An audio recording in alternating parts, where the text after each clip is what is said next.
夜街附近，庆烟的烟筒管一支搁一支，空气污染严重，是要安怎来面对才好呢？住伫个高雄大社工业区附近的居民，都是生活伫这种的环境。大社工业区哇人武工业区，1971年成立，70年代一连串的公安的事故，引发着当地居民强烈的抗争。1993年，政府有承诺，大社工业区甲中油5轻会同时来清抢。到1998年，更加进一步核准大社工业区。到2018年，会为特种的工业区降评为一种的工业区，它来降低污染对民众生活的影响。不过20年后的今仔日，约束的时间到了，为中央到地方，拢也未甲居民甲厂商达成共识。政府的承诺跳票，大社居民到底都要吞论到什么时阵呢？来看采访小组的深入报道。大社工业区这一间三洋机电仓库传出火警，火势一发不可收拾。储槽盖被炸得四散在厂区当中，消防队据报之后出动数十辆消防车前往灌救。连日来，东里村内都弥漫着一股阿摩尼亚的臭味，昨天最严重，至少有300人发生呕吐、咳嗽等症状。毒气外泄，港手爆炸，掀开台湾环境史。南台湾的高雄大社工业区发生过几啊件重大公安意外，加做工业区周边居民挖到摆脱的惊吓。若是港手几百烟筒管空气污染严重，嘛是因日常真实的处境。记者的后方就是大社工业区，我们可以看到紧隔着一道防爆墙，旁边就是密集的住宅区，而且离工业区不到300公尺的地方就有一所学校。大社甲人武工业区挖进高雄的南子溪甲后岩溪，两个工业区加起来总共是统计附近3公里内学校，高达数十间各中小学，他都每天生活伫空污影响健康的风险内。咱采访的这天，就甲平常时天空同款，无雾无晴。离工业区不到2公里的大社国中，运动场的当讲每一班都有学生挂嘴暗。灰尘的时候会打喷嚏。那它有哪些症状吗？鼻子会很痒，空气糟糕吧。我本身是过敏体质所以如果空气不好，我就会过敏。我每天看他们大部分同学都戴着口罩来上学，我就觉得奇怪，为什么我们要呼吸一个新鲜的空气有这么难吗？那学生动不动就过敏，然后动不动就请假。我们这一代是上一代帮我们决定的，我希望未来我们的下一代可以有一个好的居住环境，就是最基本的，就是一个健康的身体这样子。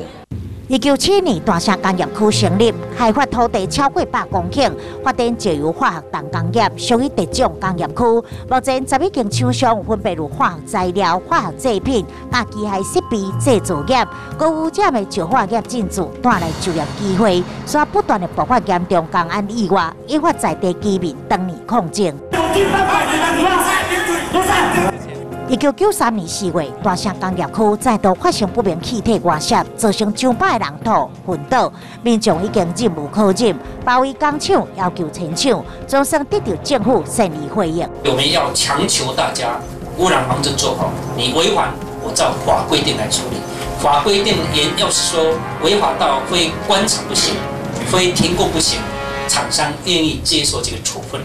在民怨压力下，当时经济部长江炳坤甲高雄县长伊但未应同意，大社工业区配合中油高雄炼油厂5轻清厂计划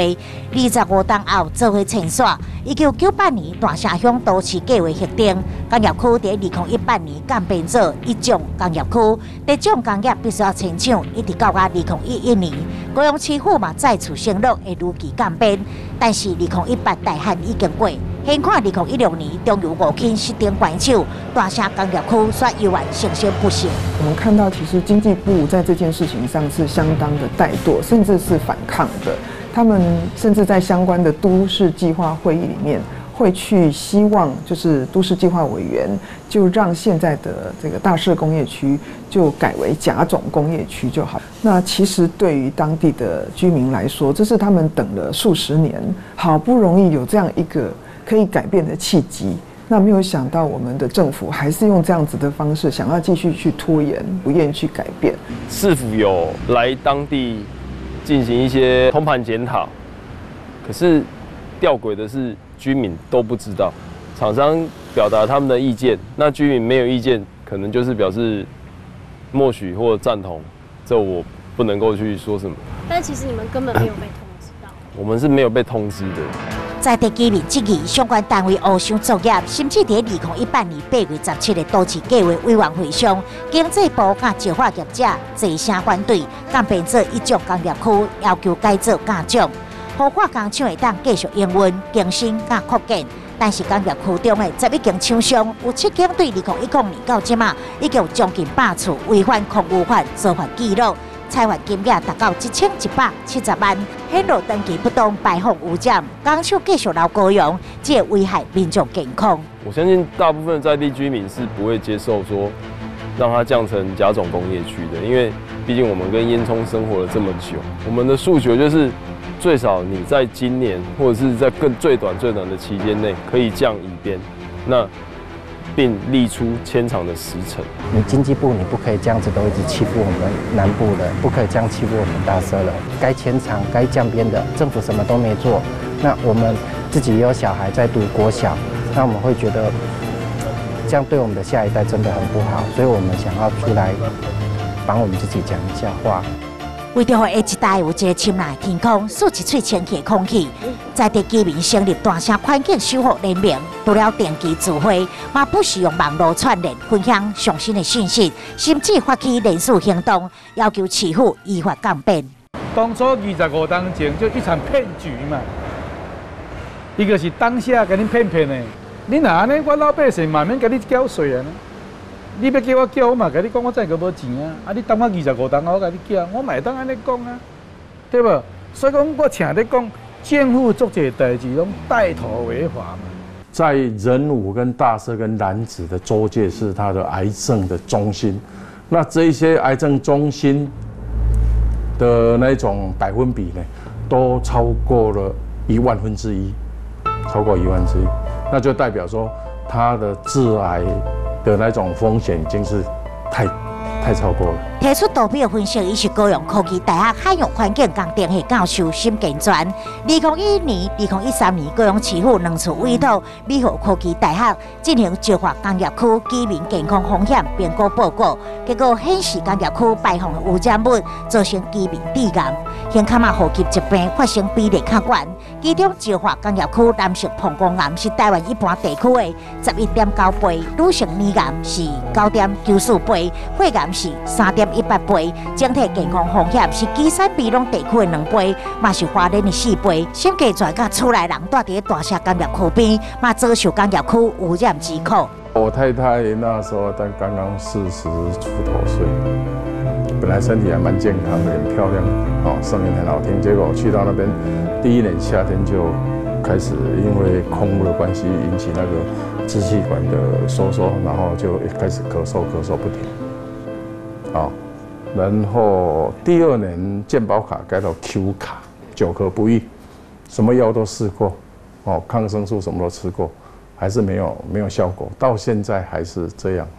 另外，工业区甲成功大学合作的仁大工业区临近区域居民健康风险评估计划，指出真侪致癌物嘛拢超标100倍。根据高雄市政府的空污排放资料，仁大工业区甲临近石化厂，这几档有害污染物嘛持续增加。从民国99年到105年，本的这个排放量其实是从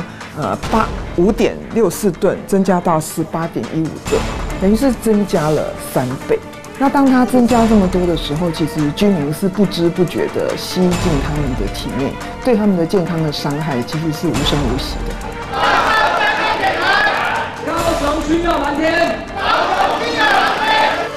有红色布条大画口号，守护联盟居民甲团团集结伫议会前，向高雄市长韩国瑜发声，期待新的执政团队带来改变，落实降编，牵手承诺，伸张环境正义。后续还会再经过都市计划会委员会审议，并且送到内政部去，那会朝向变更为乙种工业区，也就是一般民众所认知跟一般民众在讲的，这个就是大社工业区降编这件事情，市政府这边都会尊重都委会的权责。但这个案子后续还要再送到内政部去，那内政部层级又是另外一个更高阶的一个都委会的审议。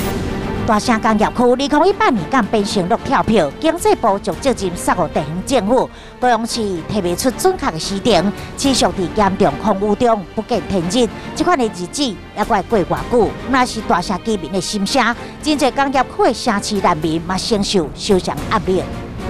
整个高雄在这几十年的发展里面，我们看到就是我们的住商跟工厂之间的距离其实是失序的，没有一个好的一个规划。这一些所谓的环境的条件的限制，以及现况污染负荷已经这么重，这些事实其实政府都知道，那只是要不要端出它真正的一个改变的决心，让整个高雄可以脱胎换骨。环保的第一个守则就是说，你100块钱可以处理的环保问题，你把它扩散到环境以后，1万块钱，这100倍也都做不回来，收不回来。你赚到的是那100块，社会付出的成本是那1万块，搞不好都超过1万块。高雄发展重工业，居民牺牲环境甲健康，挖出台湾的经济基石。当政府努力追求产业转型，重工业区嘛应该完成阶段性的任务，慢慢功成身退。高雄行到历史的十字路口，是不是当用爱情产业，或者是更加低污染以及高附加价值工业，让整个污染的石化城变成做罗曼蒂克的浪漫港都，考验着新执政团队的智慧。